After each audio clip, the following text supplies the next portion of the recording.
Hello, WorldWideChels community. Welcome to another journalism edition with Ryan, Matt, and normally Jessica. Jessica's out today, but we have a very, very special guest, former president of the Miami Marlins and current host of the sports business podcast, Nothing Personal with David Samson.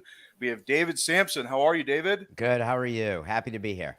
Yeah, I'm very happy that you are here. He will never say this, but I consider David to be one of, if not the best voice for sports business and for sports journalism in the country. He's brilliant. He's been around the block.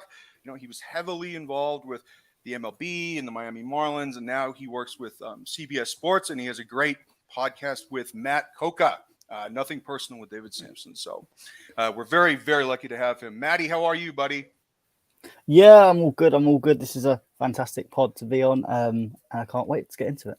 All right. So, David, let's jump right in if you don't mind. I wanted to ask you about Apple TV and them dipping their toes in football, or in America, we call it soccer. Now, just recently, they decided to do a 10-year, $2.5 billion deal with the MLS. And if you consider that the MLS will eventually have 30 teams, and after production costs, each MLS team should be getting around $7.5 million in revenue per year. I would consider that to be a good deal. I'm sure they would as well. But now with Sky Sports and BT Sport having their Premier League rights ending in 2025, and then in America, you have NBC having their Premier League rights ending in 2028. Do you see Apple TV coming in and becoming a major player? Well, first you say dipping your toes. I'm not sure that there's any dipping involved here. This is a clear play by Major League Soccer to do two things. One, they're trying to keep the value of their franchises going up. If you look at what's happened over the past 10 years or even longer since David Beckham got that $25 million option to get a team as part of his deal to go to Los Angeles, and he used that to get a team in Miami, teams are now worth, potentially, there's one valued at $1 billion. And part of the value is they look at the NBA or Major League Baseball, or even, let's not talk about EPL right now. Let's just stick in the United States, Sure, which is where Don Garber's focused for Major League Soccer. Broadcast revenue is absolutely huge. It's a huge component of what your team is worth. Now let's talk about what used to be TV, which was cable. And it was people having regional sports networks, and it was linear. Now, with everyone cutting the cord, streaming is the thing. However, no one's been able to monetize streaming quite yet. There's going to be consolidation in that space.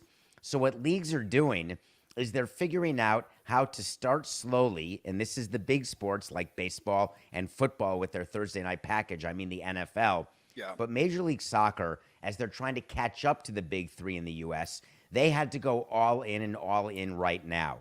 So Apple got what they think is a deal, and MLS got what they think is a great starter deal. Mm-hmm. So Major League Soccer looks at this like a starter house. They got $2.5 billion. They have all the streaming in-house.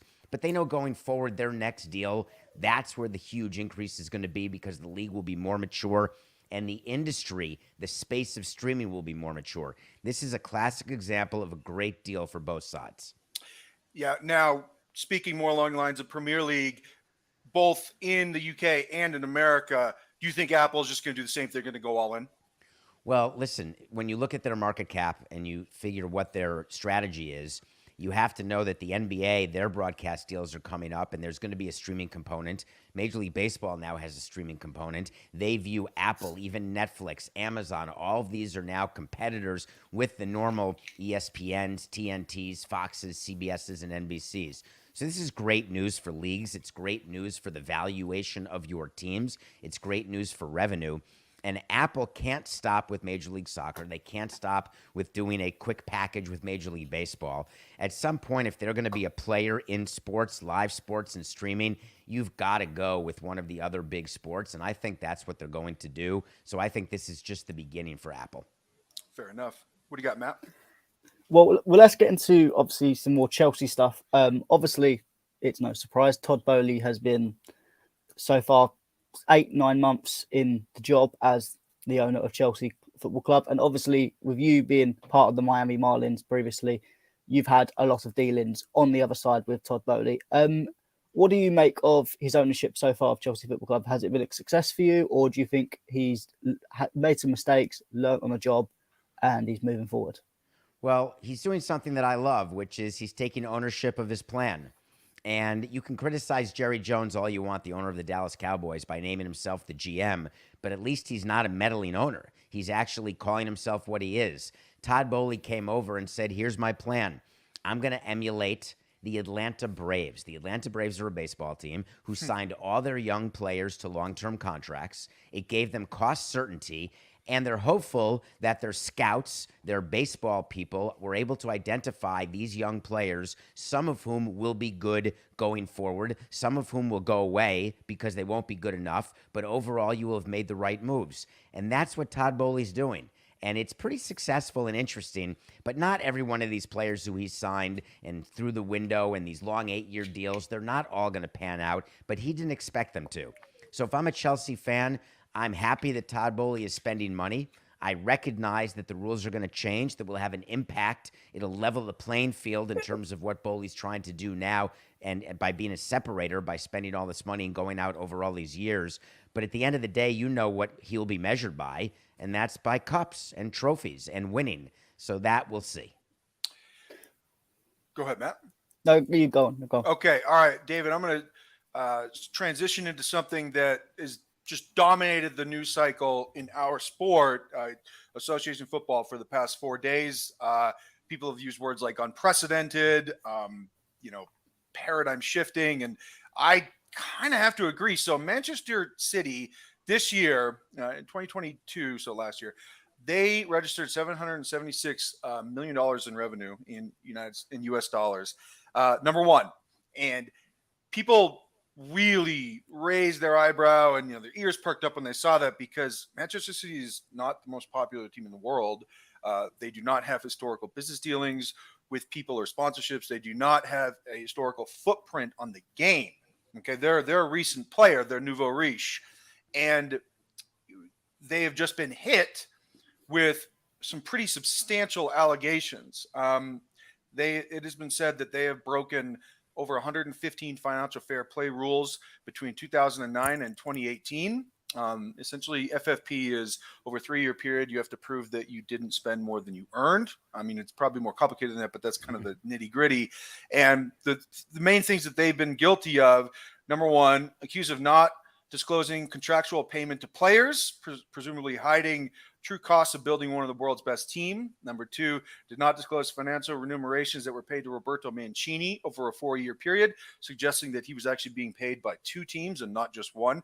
But the big one right here is inaccurate financial disclosures regarding sponsorship revenue, suggestions of maybe shell corporations, or perhaps even that they're paying themselves to inflate the revenue giving them carte blanche to buy more players, more revenue, more impetus to spend.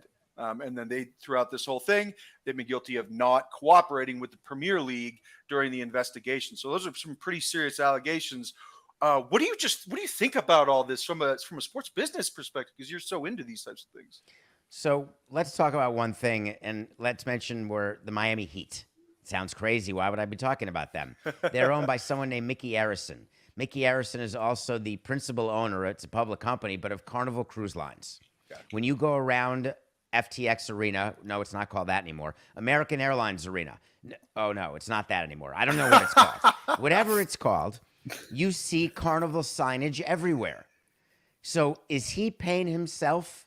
Do we know the rate of the deals that Carnival is paying? Is it market rate? Does Carnival get a better deal? Do they overpay and get a worse deal? When you talk about self-dealing when it comes to sponsorship money, you think that Manchester City's the only team that does this? It's everywhere. This idea of cooking the books or of paying players under the table. You're looking at a guy who paid Barry Bonds to be a hitting coach, both out of the team and out of the owner's pocket. 2 separate deals, 2 different ways, because we wanted to hide what Barry Bonds was actually making as a hitting coach. This is not new. Why did teams do it?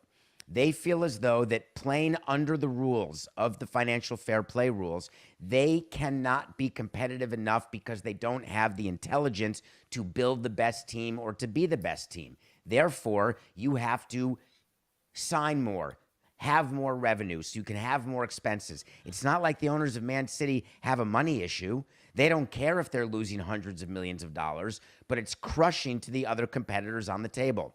That's why this investigation is so important, because with all of this sovereign fund money going into football, in EPL, everywhere, now it's coming into the U.S., and it manifested itself through Live Golf, and that's just the start. When you've got an owner who's not like Steve Cohen of the Mets, who's willing to lose money and have a $500 million payroll, who's worth $20 billion. But when you have an owner who's worth hundreds of billions, who doesn't care what the cost is, they only want to win, that's a way to lose integrity. That's why this investigation is so important, because you have to have hope across the table, or else you have a major problem. So what I'm looking for is what the penalties are going to be, because there's no doubt that they did these things. The question is, how serious will the penalty be? Will they lose points on the table? Will they be relegated? Will they lose their status in the Premier League? No to all of those things. But there has to be a way to punish them that will be a deterrent toward future behavior of this kind, not just for Man City, but for other teams with other owners like sovereign wealth funds who will try to copy this behavior, thereby widening the gap between the haves and the have-nots. There's also political implications with UK government right now actually trying to instill an independent regulator into the Premier League. And this might be seen by some as the Premier League pushing back, saying, no. We can handle in-house stuff, and we can clean house when need be. We can be our own internal regulator. We do not need an independent one. So there are political implications to this as well. But yeah, I mean, David, it just seems to me as though they're trying to stop this now and make an example out of Man City before it becomes so pervasive that it's going to ruin the sport. Yeah, let's talk about the political implications of this. Why would a government want to get involved? Governments only get involved in league operations when there's something that is an issue with national security, there's an issue with the national economy, something that would excuse that sort of intervention, because normally you don't want your government getting involved in your private business. No. All of that said, when you've got this amount of money coming in from the sovereign wealth funds, I mean, let's just call it what it is. There is a concern that sports washing becomes actual washing, and that there's something going on with dollars here, something going on with this money and how it was gotten, how it's being spent, and how it's being distributed. And I have news for you. That's enough to get any government involved. And it's going to be interesting here in the U.S. as these sovereign wealth funds get more involved with our sports and our leagues, whether or not the government will get involved. Go ahead, Matt. Yeah, I mean, this brings us into kind of another subject. Obviously, Man City, Newcastle, probably eventually also being a sovereign wealth fund, will eventually get into trouble. And apart from the last week, there hasn't really been any media backlash on it, specifically from a UK point of view. But in terms of American ownership, on the other hand, it seems that the UK media are very quick to judge. Todd Boehly coming in straight away, called him clueless. They're now calling him belligerent because now he's spending money and he's doing it willy-nilly. Obviously, there's been criticism on the Glazers, the Cronkies, whether or not they are doing or not doing stuff well. Obviously, not my club, so I don't get into too much detail about it. But do you think there's a massive bias when it comes to American ownership coming in compared to other sovereign wealth funds across the globe? I went to a Liverpool-Manchester United game in Liverpool when Tom Hicks was the owner, and I almost got run over by a parade of people calling for him to sell the team before the match even started. Literally almost got run over by this crowd of people, thousands and thousands of people. And the amount of American owners, the number of American owners in the league is just going up, and it's not going to stop. And so what I think that you're seeing is not a bias. I think you're seeing a concern. And the concern is that if you're the EPL, you're thinking to yourself, we have operated in a certain way with certain owners over a certain period of time, and we're seeing a change here. And what we notice about American sports is that it becomes very much a ego contest. And EPL would like to avoid that if possible, but it's too late. That's the joke of it. There's been American owners for a long time. Now there's other foreign entities who are owning it. And at the end of the day, you look at the value of the teams, and you're going to have people from around the globe who want to be a part of it for whatever reason, not just for the asset, but for it's such an ego property to own one of these football clubs. So when I think about how American owners are treated, I smile, because at the end, what do you really want from your team? Do you really care who owns your team? I sat here and did a show where I talked about the World Cup, and I said I don't want to watch the World Cup. I don't want to promote Qatar and what they're doing. And I watched every match, every single one. And I lasted 2 minutes of the first day of the first group, and that was my entire protest. So for all of the protesting that goes on, all of the people upset with John Henry now, or with the Glazer family who are going to sell the team, don't you just like winning more than anything else because it's pride? Therefore, whoever your owner is, you should have the same feeling toward. If they don't get in the way of winning and help you win, that should make them popular enough. Is winning the cure all? I mean, I'm looking at the World Cup that we just had. Was the juice worth the squeeze for Qatar? Boy, they certainly played a lot of commercials, didn't they, about how great life is in Qatar. And they ignored the tens of thousands of people who died during construction and all the other human rights abuses. So if you're asking from their perspective, is the juice worth the squeeze? Yeah, and they're going to keep going. They would like to host the Olympics. They want to do more and more and more. They're investing all around the world because they can't figure out what else to do with their money. There's only a certain number of mattresses in that entire country. So obviously, they're looking for more outlets. They're looking for credibility. And the problem with buying credibility is the people who get the money, right? They look at you and they say, I like your money. I'll pretend to like you, but I'm really a courtesan. My job is to make you think that I like you, but I really don't. And I think Qatar doesn't realize they're being played, and that all of us who have teams and all of us who have things to sell to them, we're just a bunch of courtesans. Well, piggybacking off of that, it was reported earlier this morning that Live Golf has spent $1 billion and has gotten no revenue back. Now, what's the end game there, David? You're talking about it, aren't you? Yeah. They're going to tell you the end game is that they want to merge and they want to live happily ever after with the PGA Tour. They're going to tell you that they want to give pro golfers a chance for competition to decide what tour they're on. And that's a bunch of horse hockey. What Live is doing was entirely generated and built by Saudi Arabia as a way for them to figure out how to do what Qatar did with the World Cup, as a way for them to figure out what to do with all their money. This is a good idea. Let's pay Phil Mickelson $100 million, or let's offer Tiger Woods $1 billion. The reason Live has no revenue is that people look at the product and they're not willing to look past the Saudi involvement because they've got the PGA to watch. If I had another World Cup to watch and I had the same players, right, great players, great teams, great countries, I'd rather watch a World Cup not in Qatar. But what choice did I have? If I want to watch Mbappe, I got to watch the World Cup. Or if I want to watch Messi. But in golf, I'm able to watch all of the people I want to watch with the PGA and feel better about watching it. All right, I got one more question that Matt does, and then we know you have to go. All right, journalism. There's a journalism arms race, and I feel as though it's produced bad reporting. Okay, you have so many people competing for clicks, unique visitors to their website because those unique visitors are tied to banner ads on their website. And I would say that there have been many high-profile journalists in football over the past 8 months prioritizing getting there first over getting there right. Now, is this a reflection on the culture of sports demanding immediacy and praising, the journalists that scoop the story first? And is that superseding actual accurate reporting? It's a nightmare for the consumer, isn't it? Where you have no idea what's real and what's not. And now with Twitter and everyone having a blue check, you don't know who's saying what, when, where, and how. I draw your attention to 20 years ago only, turn of this century.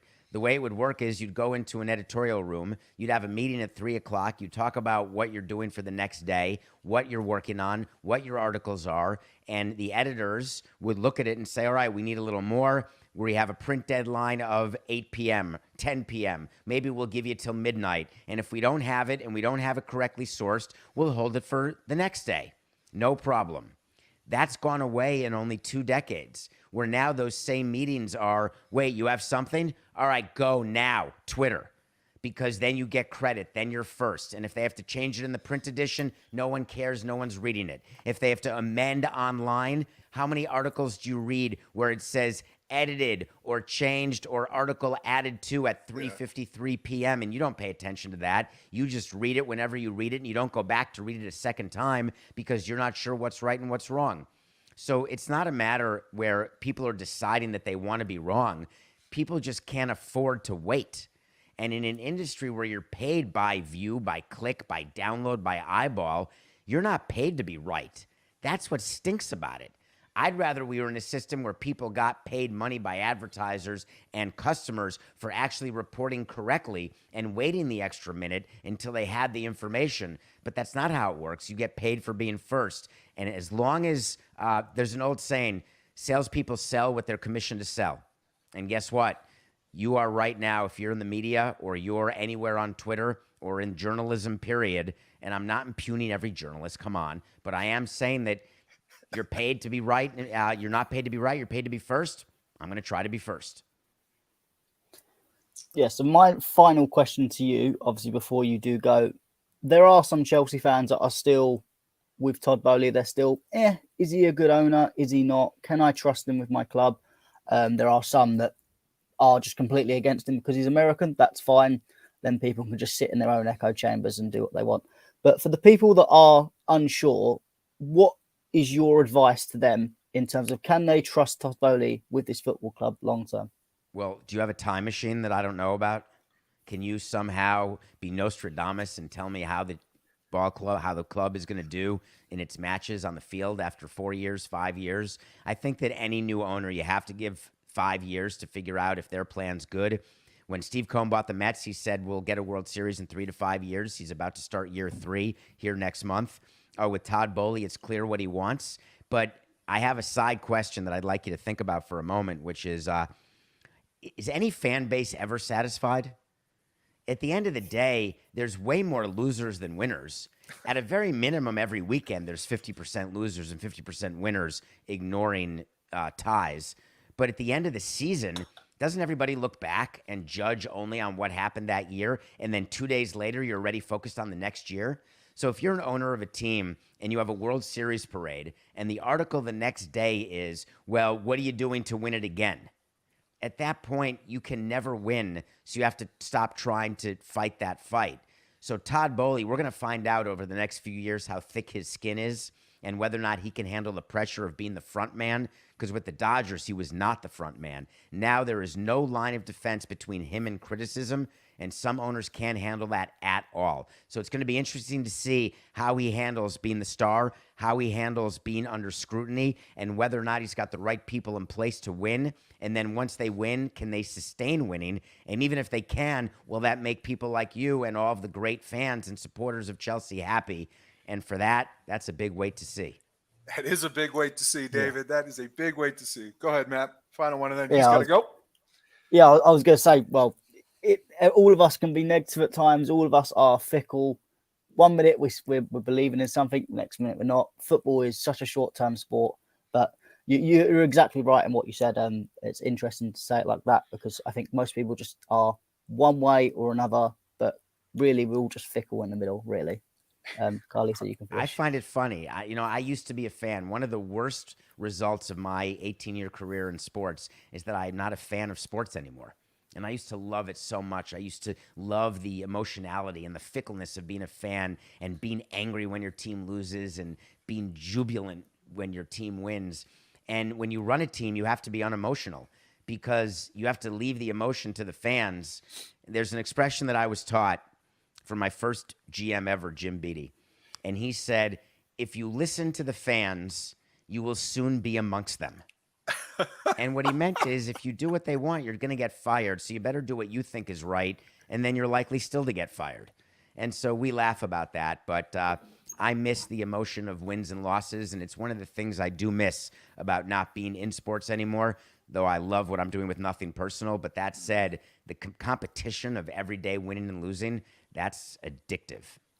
Well, David, we will extend an olive branch to say you can come join Chelsea anytime you want, man. It's been David Samson, former president of the Miami Marlins and current host with Matthew Coca of Nothing Personal with David Samson on CBS Sports. Catch him. Your handle is David P Samson as well. David, you are a brilliant sports business mind, and you are obviously welcome on anytime. You're the best, man. I thank you so much for coming on. Hey, I appreciate it. Have a great day. You too, man. You too. All right. Yeah, you too. Good to meet you. Cool. Good to meet you. All right. Be good. You too.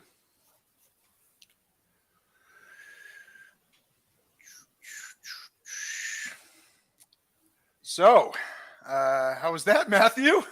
That was fantastic. It was fantastic. Such a charismatic bloke. It's nice to have someone, especially from the American scene, because it is nice to have Americans on, and especially in this whole British versus American kind of thing. It is nice to get, to quote another YouTuber, the other side of the coin. And yeah, it's a fantastic shot. I like someone that's just completely straight up like that. Yeah, he's so I know where you get it from now. So his father-in-law was the owner of the Miami Marlins. David was the president. They won a World Series, I think, in their first or second year, owning that team together. And then they're the ownership group that sold it to Derek Jeter for $1.3 billion, which they would say is they fleeced Derek Jeter because Jeter was out in 5 years, man. But no, David Samson is without question the most interesting man in sports business. He tells it how it is. He is exactly like that all the time. When he does hits on Lebard, when he does discussions with John Skipper, which is the former president of ESPN. Like, this guy knows everybody, and he, I will ask him to come on again. I'm sure he will. We were respectful to him, and any of these types of questions, he knows the answer to all of them because he knows all these people. He's done all these deals. He's done TV deals. He's done stadium deals. He's dealt with scandal constantly. Like, this guy has been around, man. So that was fun. Definitely. Big up to Chelsea's Perspective for the $5 super chat. Hey! Well, Chelsea's Perspective, it will come back. As Carlito said, we'll try and get David on. He is a busy man, but we will get him on at different points within the season. We can talk about more stuff, football and other sports related. But you guys, while we're still here for a little bit, put in your questions in the comments. We'll take this time to answer some questions and kind of just be able to do a reaction of what we've just heard. Wayne Molds had a question yesterday that I wanted to wait and answer today. He was talking about the goalkeeper situation. There's been some stuff floated around about Emiliano Martinez. I don't think that's happening. There's been stuff about Diogo Costa, maybe a few others, one from Fenerbahce, I believe. And so, Matt, I mean, my question to you would be very simple. Would we want to wait and see about Slonina, maybe Kepa, perhaps sell Mendy? What's the end game here for the goalkeeper situation? Because I don't think we have that many more holes in our roster. Maybe another midfield, maybe that's Andre Santos, and then perhaps maybe another forward, considering I know we're going to sign João Felix and Nkuku's coming in. So there's not a lot of holes left in the roster, but I would probably say midfield and goalkeeper could be that. Yeah, I mean, I think at the moment with the goalkeeper, I don't think it's such a big priority for Chelsea right now because there are so many things that are going to happen. Kepa could decide, you know what, I'm done with Chelsea. I've been here long enough. While I'm number one right now, I may not be number one in the future, and he might want to leave. Mendy's currently not signing a new contract, so Mendy potentially might be unhappy being number two. He may want to leave. Selena looks a fantastic goalkeeper. Obviously, he is still very much a baby in terms of football players, let alone goalkeepers goalkeepers don't really mature till they're about 25, 26. So he's got 6-7 years ahead of him. I would expect potentially he gets a loan move out. I don't think he's going to come in straight away as much as some of us would like to see him and as much as there potentially is an opportunity. So I think in any of them three factors, depending on how they go, Chelsea may look to go into the market to have something either in the short term, medium term or long term. I think it's more just fishing the waters at the moment, seeing if there's any fish that are looking to buy it If Martinez, I don't think that will happen because I think that will be a ridiculous price from Aston Villa. Jesus, yeah, I mean, come on. I think Brentford with David Raya, I think you could potentially get him cheaper. That's what I think potentially could be an option. But is he a number one goalkeeper? Diogo Costa, I think he has like a £75 million release clause. And when I watched him in the World Cup, I was not impressed at all. It looked like he just looked like someone with a mistake in him. And we've had enough goalkeepers with that. So I feel like you can improve the goalkeeper because neither of our goalkeepers are perfect. I think if you could put Mendy and Kepa together in terms of their best attributes, you'd have the best goalkeeper in the world. And funny enough, we kind of have that with the Chelsea women's as well, with Musovic and Katrin-Berger. Both good goalkeepers at certain things, but they complement each other's weaknesses. You had one together, you'd have the best goalkeeper in the world. But I think it's somewhere where we can improve on, but I don't think it's necessarily the priority and more importantly, a priority that Todd Boehly necessarily wants to spend mega money on.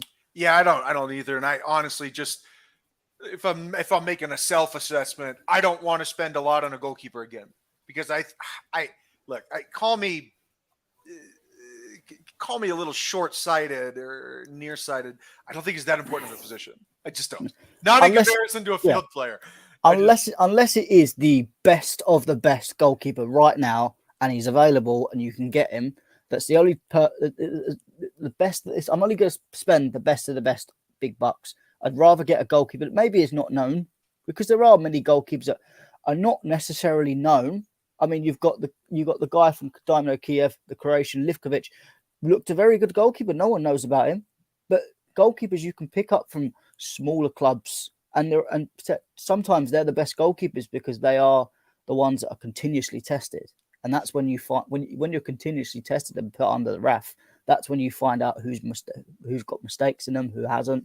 So I am happy to just see how it goes, see who's out there, and if they look good, fine. If they don't, I'm not particularly bothered if Kepa is number one.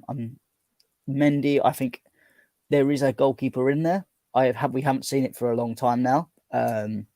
So whether that does come back or whether that's completely gone is another question. And then Selena, let's see what he's got.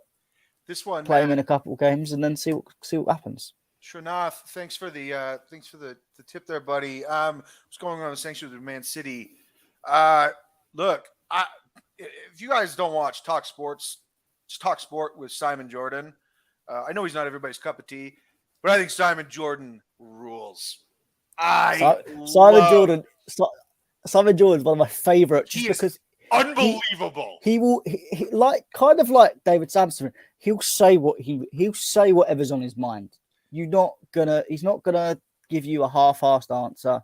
He's gonna say what's on his mind. He usually has some sort of credibility and some sort of knowledge in the bank because he has been an owner of a football club, so he knows everything about the business. And I think what I like is he's actually one of the only people that will actually defend Chelsea to a point. Yeah, I think he's unhappy. He's unhappy that we've spent the amount of money, and he said we've had our pants pulled down. But I probably agree. I think there have been deals. Cucurella is a perfect example. I don't think Cucurella is worth 62 odd million, and sometimes you do get your pants pulled down, especially with an owner that's never been in football before and is learning on the job. You're gonna learn and make mistakes with players, but he absolutely defends the hill the way we're doing it, because he understands there's pros and cons.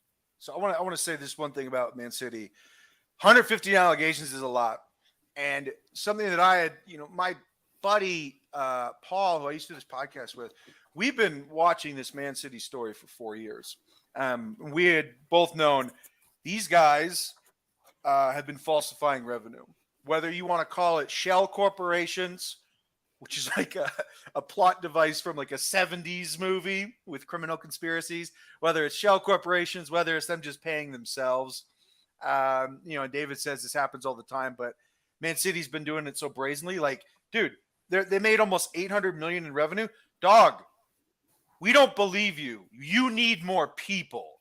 Yeah, Okay, Barcelona, you do Barcelona not and Real have that Madrid many don't make them people. revenue. You do not have that many people. Man City, you are a regional club. You're new to this, Borosif. All right, so I can't. I looked at that number. I saw it was like, oh, that's bullshit. That's total bullshit. And I think they're gonna nail them. Now, whether they get relegated or not, I don't know, man.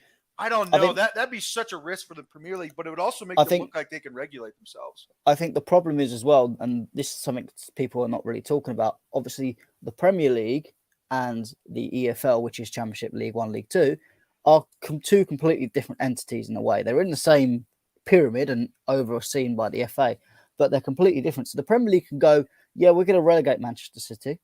That's fine. We'll put them into the Championship. But at the same time, EFL can go and look and go, well, do we really want that? They can go, do you know what? No, we don't want Man City in our league destroying, because it will naturally destroy that season of the Championship, because you'll have such a big team. Yeah, they're going to sell players, but it's going to disrupt the whole Championship. Certain teams ain't going to be able to go up from League One. Certain teams won't get relegated. Shit, blah, blah, blah. Rico Lewis is going to score 25 goals and he sucks. Exactly. But if that happens, then the only other thing, if they really want to relegate Man City, the only other way to do it is to put them at the bottom of the Premier League, at the bottom of the football pyramid, into non-league, because then it's up to the FA. And I think the FA will do what the Premier League has, because the FA are in the pockets of the Premier League completely. So there could be a situation of Man City having a Bury situation and going right to the bottom, or at the minimum going down to the Vanarama National League, which I think would completely implode the football club. Which, as much as they have done a lot of shit, when you think of it as a fan point of view, do them fans really deserve that? Which I as much as I hate a lot of football clubs, particularly Arsenal, Tottenham, etc., I still wouldn't want their football clubs completely obliterated and gone. I think it's a cultural artifact. It's important. Yeah. It's part of the economy. It's very important. And look, I don't think about Man City. I don't have any. I like their players. Like, I really like João Cancelo before that. I like Bernardo Silva. He's awesome. I love Jack Grealish. People don't like him. I love Jack Grealish. No doubt. But if Carly didn't use profanity, hey, Coach Ola, I have tempered down the profanity significantly. Get out of here. All right, so this next one, Wayne Molds, Conte situation. All right, so Matt, here's the problem. We're asking for him to sign a deal of 2 years plus a player option. He wants 3 years plus a player option. I can't jive with that. I don't think I can go. I don't think I can go there with him on that. I can go 2+1, where we reassess and say, all right, yeah, we'll give you another year like we do with Thiago Silva.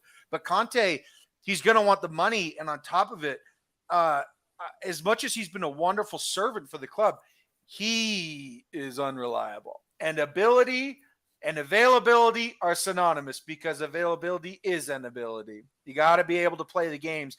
And that dude has missed so many. I think he's missed 86 games in like 4 or 5 seasons. That's crazy. That's crazy.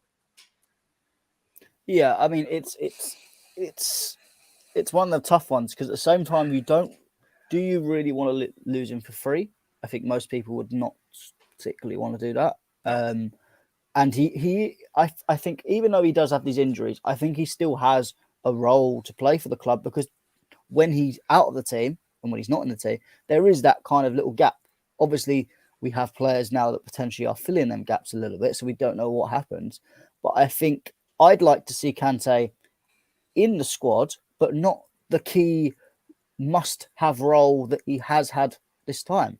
And whether him coming off and on the bench potentially as a role, but still being in the squad and still being that key part in terms of the dressing room, whether that can work. And would I give him effectively an extra year?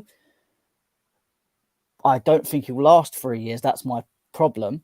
But if looking at it in another frame of mind, is there the potential of you give him that 3 years, but you look and go, well, that means there's more value for him in the market. And if a club comes in, then potentially you could look to sell Kante on for more money. And then that means you can go and bring in a target that you want for that position. So I think it's the fine lines. I think if he wants the 3 years, I think he's got to drop his wage probably a bit more. I don't know whether there is discussion to drop a wage, because I imagine Todd Boehly wouldn't be happy of him having 295k for 2 years, even then. So I feel like it might drop down a bit. If that is the case, and they have discussed that, and Kante is okay with that, I would go, well, if you want that extra year, we'll drop it down a little bit more. Or it's one of them things where, as the contract goes through, your wage decreases over time. So Matt, I would just say I want the younger player. All right. So that means going and getting Romeo Lavia, who is great, going and getting Edson Alvarez from Ajax, who I don't think they were ever going to sell him, by the way, during the midseason, but he would be available at the end of the season. These are two players. One in Edson Alvarez, we could probably get for 35 mil. Romeo Lavia, get him for around 50 mil, and we could have them each for around 7 to 8 years. Get him one of those 7-8 year Mudryk contracts. That's what I want, Matt. That's what I want, with the exception of Thiago Silva, who can play with us till he's 45. I don't give a shit. These other guys, I don't want players in their 30s. I'm in my 30s. I wouldn't want me on the team. Okay, my knees are done. I have no cartilage left. I'm old. I'm still handsome, but I'm old. Okay, I don't want old guys. Aspie, get out of here. Hit the brakes, pal! As, Alec Baldwin would say in Glengarry Glen Ross. No, I want young players, man, and Conte is no exception. All right, I don't have nostalgia for him because I don't really get nostalgic about players. So I think it's time to go.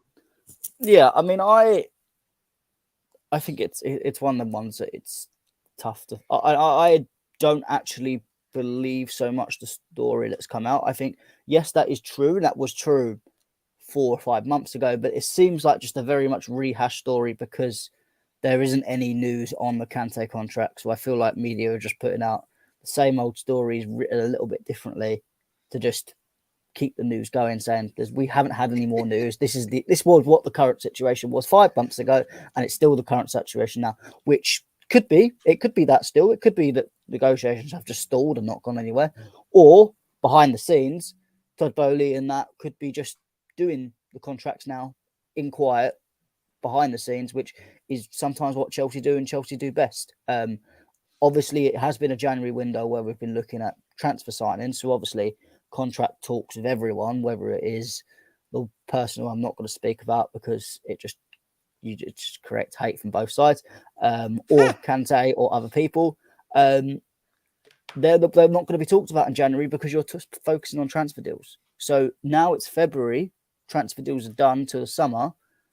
You're going to have more contract stuff come out, and I feel like we're going to know more in the next 4 to 5 weeks whether Kante's staying, going, whether Mason Mount is going to have a contract or not, whether Conor Gallagher is going to get an extension, or whether any other players are going to get extensions. I don't know who they might be talking to, Kovacic, Mendy, etc. And we'll know a little bit more at that period rather than now. Matt, do you want to bring these other guys in? Or do you They have to are, go? I'm just asking if... They are welcome to come in. I've got about 10 minutes. So yeah, they can come me in too. for 10 So minutes. all right, that's fine. I'll send him the link for a little bit. Come on in, fellas. The water is fine, although I don't know. Matt may have peed in the pool. Who knows? By the way, Coach, Chelsea perspective. Carlito out. You out. You get out. He says, why would he drop his wage demands where he can earn more elsewhere? I agree. Should go earn more elsewhere. I'm all set with that, Broseph. I'm all set with that. I don't want him at the club. Look, Conte is a great story. Conte is a great character. He's a cult figure. But he also doesn't play in the game. So if he doesn't play in the games, then he's not an actual player. He's just a mascot. He's just a guy that sits on the sidelines, which is where Mount should also belong. But I would ask, where is he going to earn that elsewhere apart from PSG? PSG, of course. Apart from PSG, Newcastle. The only people who have really been interested in Kante is Barcelona, and they're broke as fuck. They're not going to give him $295. That ain't happening, bro. They're going to give him $200. Yeah. So I think, hey, bro, they're going to pay him in Bitcoin, bro. They're going to pay him in Bitcoin. I don't forget. I thought PSG didn't want nothing to do with us after a few days ago. They said they don't want nothing to do with any of us or our players. Until they buy Ziyech in the summer. Come on, bro. That is a load of waffle. And I'm going to quote. It's 100% a load of bullshit. I'm going to quote certain minerals. They're a long way from fucking Starbucks. You know what the funny? Do you guys have Starbucks in London? Yeah. Okay, you do. Okay, because it's so interesting that he would say that he would patronize a an American company, because that company was started in Seattle, dog. That's American made, that Starbucks, and I guess you are a long way from that, Mr. Minerals, bruv. Conor Gallagher, contract warranted? Hell no. Did you see that? They want to give him a new deal? What? Yeah, Blonde mount? I the only reason that I feel like they may give him a contract, and I hope it's not a long term, I hope it's one of these, they give him a little bit of contract because they want to make his value enough so he can get maximize the value in the summer. That's the only reason I'd let him sign a contract. Other than that, he's not. This is not me slagging off the player, because I have no problem with the person at all. I have no problem with him as a player in general for other clubs, but he's just simply not good enough. When he took that step up from Palace to here, he's failed. We're talking about X Factor.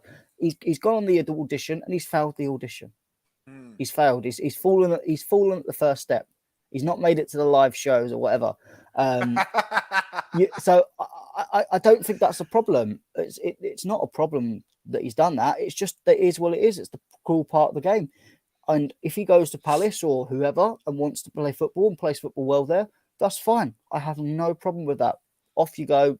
Fair enough. You were a Cobham kid, so you have a bit of gratitude of that. But that's it. That's it. We've got money for you. That's fine. That's I think how it should be. No massive hate against him or anything like that. Just you're not good enough for the club, and it's simple as that. Yeah. Conor Gallagher, when your touch isn't good enough and you're a midfielder, that's all I need to know. That's all I need to know. All right. Whoa! Look at this pimp. What's up, Alfred? How's it going, lads? The lighting is favorable to you, my bro. What's up, bro? How'd you enjoy David? That was a very, very nice watch. I very much enjoyed that. I'm definitely looking forward to having him on more, hopefully. For sure. Yeah, he's a genius, man. He was before he was the president of Miami Marlins. He works for like Goldman Sachs. And then he started like his own newspaper business. The dude has just been around. But thanks you guys for all the kind words for the people in the chat.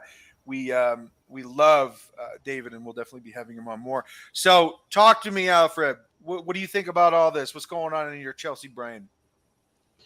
Well, I just wanted to say quickly about what you were saying regarding Conte, and I agree with everything you said, man. Like, what's the man thinking with all these with these demands? Like, he should not be asking for for anything other than what we are willing to offer, because he's, like you said, I love Conte. He's been one of my favorite players at Chelsea, and it would be sad for me personally to see him go.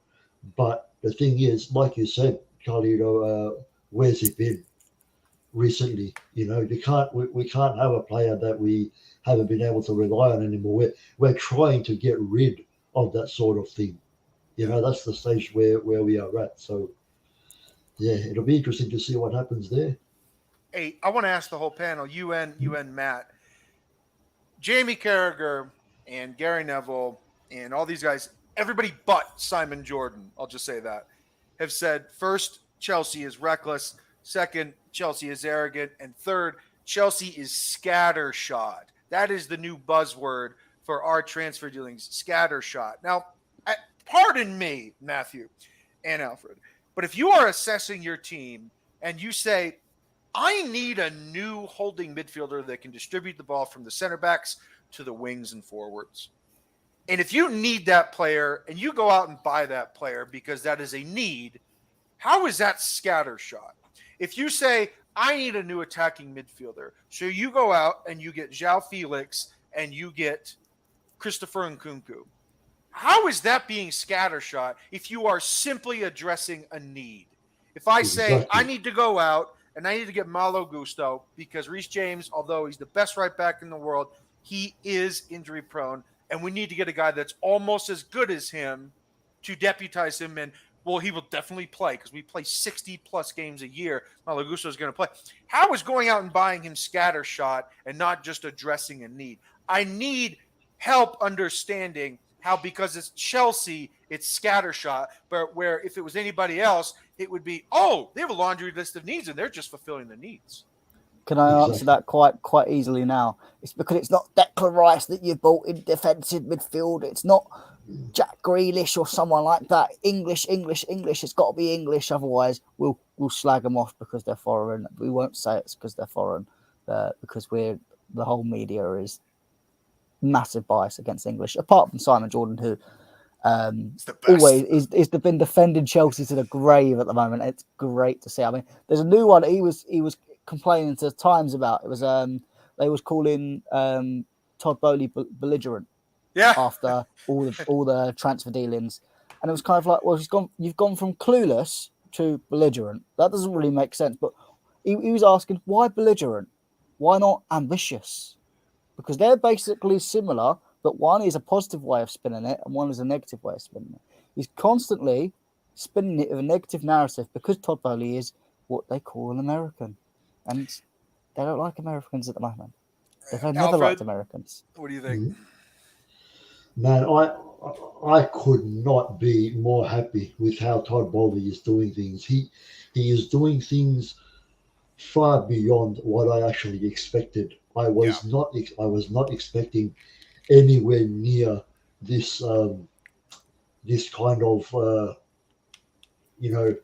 you call it arrogance if you want, but whatever. He's come along to say, listen, I know what needs to be done, and I don't care what anybody thinks. I'm fucking doing it, and he's done extraordinarily well. And the thing is, if he didn't do anything, people would still be talking anyway. What a shit owner he is. Why isn't he doing anything? So, just go and get stuffed. He's going to transform.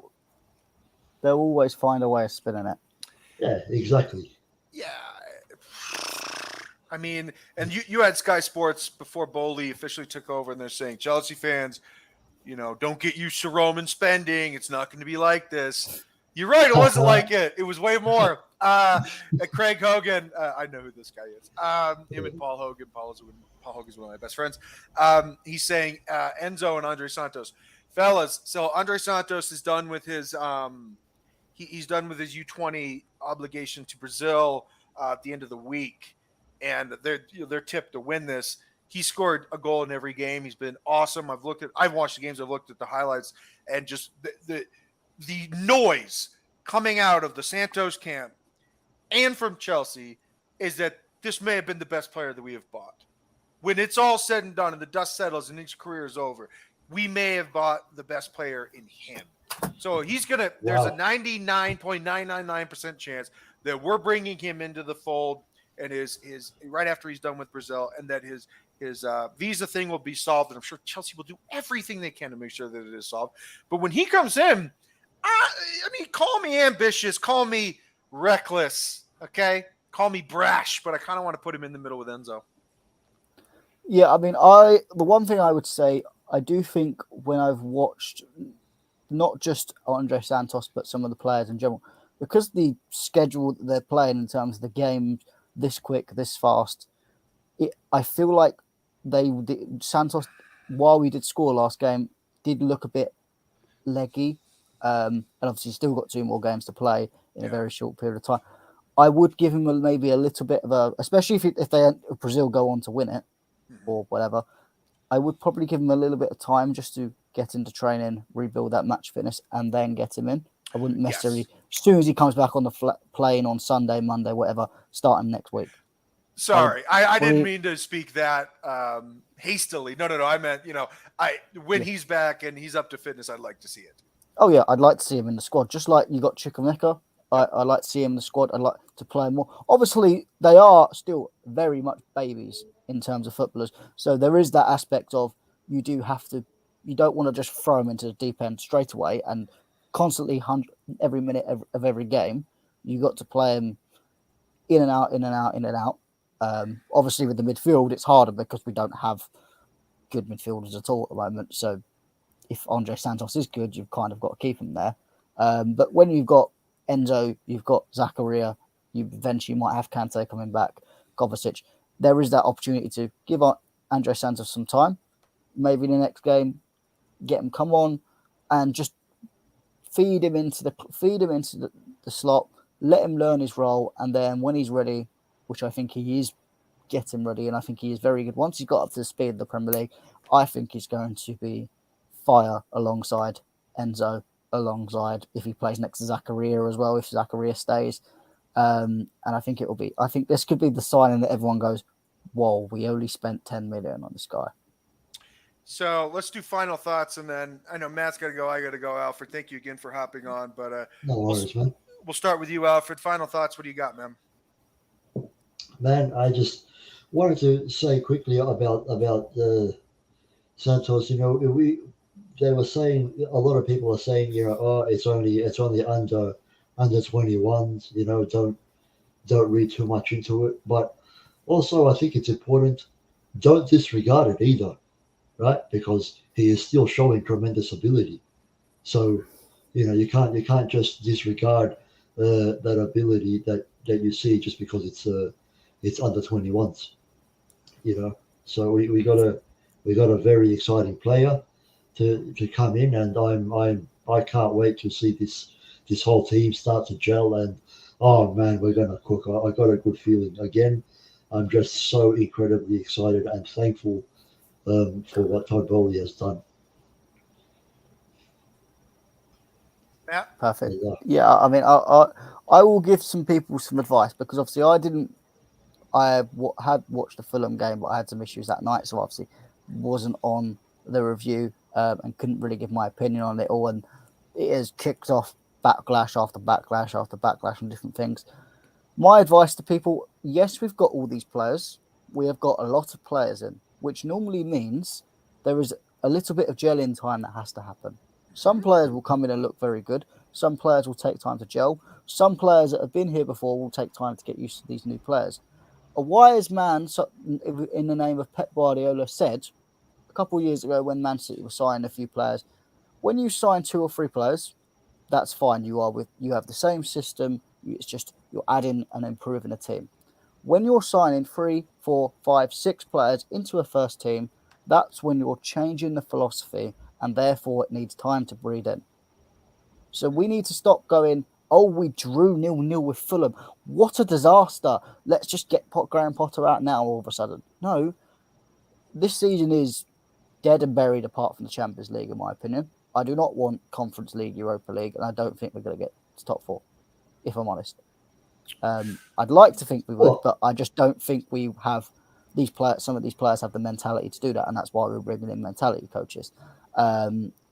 So I think Graham Potter, just let Graham Potter try some things out. Some games it might work, some games it might not work, but it's up to Graham Potter to sharpen his tools, get his tools ready for the next season, and that's when we kick on. So guys, just stop with the whole we drew 0-0 to Fulham, which by the way was an improvement on the last result, because by the way, but there you go. We've been very solid in defence. So I think that is improvement.